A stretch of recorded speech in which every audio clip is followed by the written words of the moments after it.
Fresh Morning. Fresh Morning.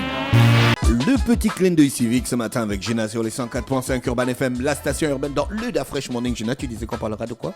On parlera du festival 9 Provinces. D'accord. Alors, pourquoi est-ce qu'on parle du festival Gabon 9 Provinces? Parce que vous avez certainement dû voir l'actualité qui a défrayé la chronique hier. C'était les artistes et acteurs culturels qui étaient réunis au ministère de la Culture qui en ont donc barré l'accès et qui ont décidé que personne n'entrerait ou ne sortirait que de personne cet ne espace. sort. Tu n'es pas là pour rire. Les artistes ont donc décidé que personne n'entrerait ou ne sortirait de cet espace s'ils ne rentraient pas en possession de leurs frais, en fait, de leurs émoluments inhérents à leurs prestations. Pourquoi tu parles comme ça, on dirait que c'était un deuil? Non, il faut que je sois sérieuse. Qui découle donc de leurs prestations à la dernière édition du festival Gabon 9 Provinces. Donc ça a été quand même assez chaud. On a entendu des artistes crier, on a aussi entendu beaucoup d'interviews d'artistes. Enfin, dans les lives Facebook, il y avait des personnes qui disaient qu'ils attendent depuis des mois en fait qu'on leur donne leur cachet et que voilà, ils sont juste choqués du silence au cas, s'il te plaît. Ils sont juste choqués du silence auquel ils font face, tu vois, et de toutes les difficultés que la situation de Covid impose. Ils auraient aimé que le ministère comprenne qu'ils ont besoin de cet argent, encore que certains d'entre eux brandissaient en fait des contrats d'engagement où était marqué leur cachet et que voilà, jusqu'à présent en fait rien n'avait été fait. Alors j'aimerais quand même qu'on reparte dès le départ en fait de cette histoire. Alors, le 18 septembre dernier, donc c'était en 2020, le ministre de la Culture présentait donc la 4e édition du festival Gabon 9 Provinces. Les éditions qui se tenaient habituellement au mois d'août cette année, en raison de la pandémie du Covid-19, le calendrier avait été réaménagé. Donc, d'après le ministre à cette époque, l'événement dont le thème a été je suis gabonais, j'appartiens aux 9 provinces de mon pays, devait se dérouler en octobre sous un format virtuel. Ça, c'était la version de départ. Et puis, ça a été annoncé en grande pompe. Il y a même une campagne de communication et ainsi de suite. Et puis, boum, silence. On n'a pas trop compris ce qui s'était passé. Et puis là, la communication en fait de l'événement est revenue quelques mois plus tard. Et du coup, le festival Gabon 9 Provinces a été diffusé dans les moments, voilà, au terme en fait. Le festival a été diffusé en décembre. Si vous suivez le calendrier de diffusion du festival Gabon 9 Provinces, donc le vendredi 1er janvier, c'était donc cette première journée en fait du Gabon 9 Provinces avec des prestations d'artistes, des documentaires, donc il y avait aussi des films, enfin c'était vraiment un mélange parce que ils souhaitaient que non, ça a commencé le 30 décembre. Ils souhaitaient que le Gabon 9 Provinces ne soit pas uniquement un événement musical, mais qu'il y ait toutes les sensibilités. Et la particularité cette année, c'est qu'il n'y avait plus une journée par province parce que, comme le ministre l'avait souligné, lorsqu'on parle de remontada, il y a cet esprit de compétition, tu vois, et le Gabon 9 Provinces c'était un moment de partage, pas de compétition, donc il n'y avait plus ces journées en fait à chaque province une journée et la diffusion parce que le format du Gabon 9 provinces de l'année écoulée, donc de cette 4e édition, a été fait sur un format purement numérique digital, donc c'est-à-dire que les images avaient été filmées des mois auparavant par beaucoup d'équipes qui sont allées sur le terrain. Certaines ont même été envoyées à l'intérieur du pays, Dixit, des personnes du ministère. Certaines ont même été envoyées à l'intérieur du pays pour prendre quelques images et tout. Et c'était diffusé sur Gabon Télévision, Gabon Culture, Télé Africa, Street 103, Gabon 9 Province, la page Facebook. Et puis avec comme partenaire, bien entendu, l'Office national de développement du sport et de la culture. Et puis Canal+. Donc voilà la situation du festival Gabon 9 Province. Et vous pouvez encore retrouver ces journées. La seconde journée, c'était le 30 décembre. Donc avant le 29, il y avait la première journée. Vous pouvez regarder ces images. Certaines prestations d'artistes ont été shootées dans un établissement de divertissement au Gabon. Là, par exemple, je vois la prestation de Mathis Mabaka. Il y avait vraiment plein d'artistes qui ont fait des prestations. Après, il y avait des diffusions de clips aussi. Il y avait des documentaires. Il y avait des groupes de danse qui ont fait des prestations. Il y avait un petit peu de tout. Et puis donc, pour ces premières journées, pour cette première journée du Gabon 9 Province qui a eu lieu, qui a été diffusée le 29 décembre, tu comprends que du 29 décembre à aujourd'hui, fin janvier, il s'est écoulé pratiquement un mois. Et que les artistes sont posés et ils se demandent en fait où est-ce qu'on en est du paiement de leur cachet. Au-delà de ça, ce que nous, population avons en visuel, c'est uniquement la date de début du Gabon 9 Province, de diffusion, mais on n'a pas les dates de tournage, parce que c'est pour ça que j'ai commencé par vous annoncer que le festival était prévu pour se dérouler en octobre. D'ailleurs, le site Média 241 avait fait un article, c'était chaud, intitulé Festival Gabon 9 Province 2020, la poudre de perlimpinpin de Michel Menga. C'était le titre de l'article de Média 241 que vous pouvez encore trouver en ligne. Perlimpinpin, c'est qui? Il faut demander à Média 241.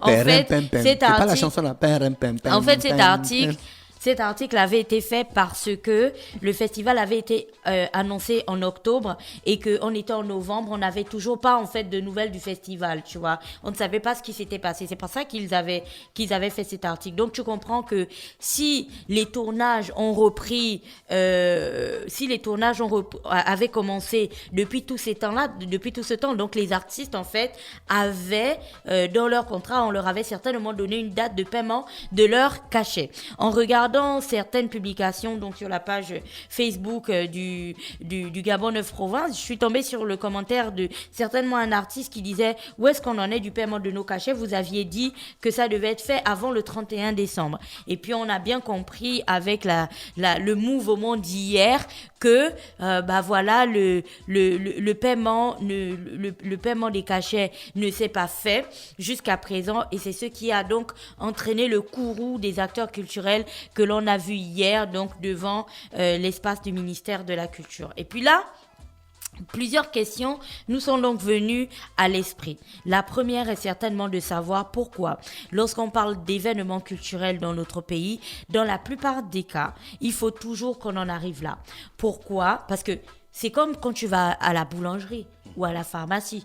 Tu sais que si tu dois acheter une baguette de pain, d'un autre côté, il faut que tu donnes de l'argent. Enfin, c'est un principe. Je pense que c'est évident. Les prestations d'artistes ou les événements ont toujours été d'une certaine manière présentés dans notre pays comme si c'était des activités à faire à crédit. Tu fais et je te paie plus tard. La plupart du temps, bien entendu, lorsque un producteur organise un événement et qu'il dit à l'artiste, mais là il faut le mentionner dans le contrat, et qu'il dit à l'artiste que le paiement de son cachet sera fait sur la base des entrées, par exemple, tu vois, de ce qu'ils vont récolter en termes d'entrées, là, ça peut justifier le fait que le paiement soit décalé, en fait, à la fin de la prestation. Mais tout ceci doit être mentionné sur un contrat. Deuxièmement, si c'est pour des événements tels que ceux-ci où il n'y a pas d'entrée en fait en réalité, parce que c'est un événement gratuit, de toute façon il se faisait en ligne, en réalité c'est mentionné dans le contrat, la date de paiement du cachet doit être mentionnée sur le contrat. L'idéal serait que la prestation soit payée avant que l'artiste ne donne à l'événement ou au producteur le droit d'utiliser ses images, ses chansons et ce genre de choses. Mais je me dis que de l'autre côté, les artistes en fait ont dû se dire bah écoute, c'est le ministère, c'est le gouvernement, ils peuvent pas, c'est l'État en fait, ils peuvent pas nous faire une chose pareille. Donc ils vont forcément en fait nous donner notre argent au moment venu. Et puis l'autre question qui me venait hier, c'était par rapport aux artistes. Comme je le disais en intro, je vous ai dit que c'était annoncé que certains artistes, y compris à l'intérieur du pays, avaient été filmés, donc avaient participé à ce festival. Mais hier, les artistes que l'on a vus manifester sont uniquement ceux de Libreville. Donc tu imagines, il doit certainement avoir des artistes à l'intérieur du pays qui eux aussi se demandent où est-ce qu'on en est du paiement de leurs prestations. Et en ces temps de Covid, venant du ministère de la Culture, ça laisse quand même assez béat. Parce que on sait bien que depuis que la crise de Covid a débuté, beaucoup de voix se sont élevées pour demander en fait au ministère de la Culture qu'est-ce qu'il comptait faire pour ces personnes en fait qui font vivre la culture dans notre pays et qui étaient sans activité depuis le début du Covid. Et on n'a pas eu une quelconque nouvelle, on n'a pas eu une quelconque information, on n'a même pas eu une quelconque je sais pas, organisation disant que bon, écoutez chers artistes, voilà ce qui va être fait pour vous. Donc à ce ministère qui a été assez silencieux en fait vis-à-vis de la cause des artistes, c'est quand même malvenu qu'on en arrive là à une question de cachet non payé. Au-delà des responsabilités donc du ministère, il reste quand même la question des artistes parce que plein de personnes ont élevé leur voix hier et avaient plein de questions à poser à ces artistes qui manifestaient en leur demandant pourquoi depuis des années que les choses se passent en fait comme ça dans notre pays, on en revient encore au même problème. Premièrement, tu sais qu'avant que cette question de Gabon 9 province ne se pose, il y avait un mouvement d'artistes qui était monté au créneau disant qu'ils n'y prendraient pas part tant que la question du statut des artistes au Gabon ne serait pas réglée parce qu'ils trouvaient que c'était un petit peu tiré par les cheveux, que chaque année en fait on les appelle et puis ben voilà, on leur demande. Chaque année, on les appelle, on leur demande de faire des prestations. Pourtant, ils n'ont toujours pas de statut. Et c'est cette question de statut de l'artiste qui ne les protège pas. Donc, il y avait ces deux mouvements-là, ces deux écoles. Ceux qui avaient décidé de ne pas y prendre part. Et puis, ceux qui se sont dit, ben voilà, c'est le Gabon, on est patriote et on va quand même le faire.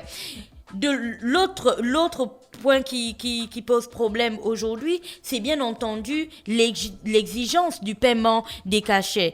Parce que si tu regardes les commentaires sur le live fait hier par Gabon Media Time, il y a beaucoup de personnes qui se demandaient, mais écoutez, pourquoi, sachant qu'il y a toujours ce type de difficultés avec les ministères, l'État et les organisations étatiques, pourquoi vous n'avez pas tout simplement demandé que le paiement de votre cachet se fasse avant que vous ne prestiez? Pourquoi vous leur avez autant accordé votre confiance? Et c'est en ça que c'est grave, parce que tu sais ce qui lie chaque relation professionnelle, au-delà des contrats, des tout, c'est d'abord la confiance.